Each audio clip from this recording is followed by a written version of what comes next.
Assalamualaikum warahmatullahi wabarakatuh. Madayaw, ugmayong adlaw kaninyong tanan. Magandang araw sa inyo lahat. Ang impeachment complaint na inendorso ng akbayan ay isang papel na walang kalakip na kahit anong ebidensyang magpapatunay sa mga paratang na isinasaad dito. Hindi na ito bago. Matatandaan na ang impeachment laban sa akin ay naging sagot nila sa aking pag-alis sa gabinete. Isang hakbang na isinagawa dahil hindi na maipaliwanag ng Pangulo ang patuloy na pagkalugmok ng bayan sa kahirapan dulot ng kanyang kapabayaan at bisyo.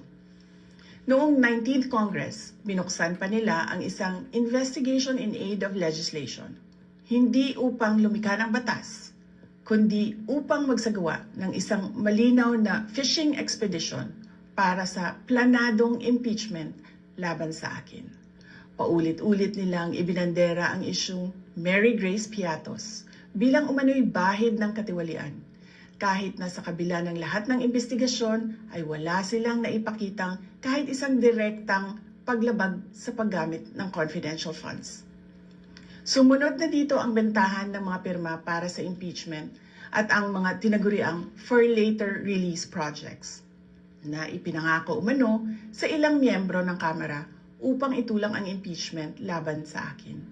Mga pangyayaring mismong inamin na ng ilang mambabatas sa kanilang mga naging pahayag.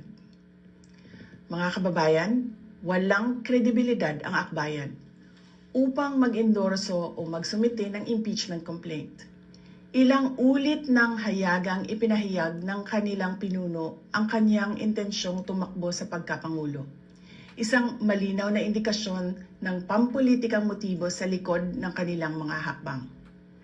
Huwag nating kalimutan ang makasaysayang talumpati noong Agosto 2024 ni Risa Ontiveros, kung saan malinaw niyang inilahad ang tunay na motibo ng akbayan bilang isang grupo. At habang ang anak niya ay may kapangyarihan pa, hindi magiging madali ang ating laban. While VP Sara is in power, the threat of a full-blown Duterte comeback is still a very real and present danger. For one, they are supported by one major superpower, China. Kaya malinaw na lahat ng ito ay isang uri ng harassment at pang-aabuso sa proseso ng impeachment ng grupong akbayan.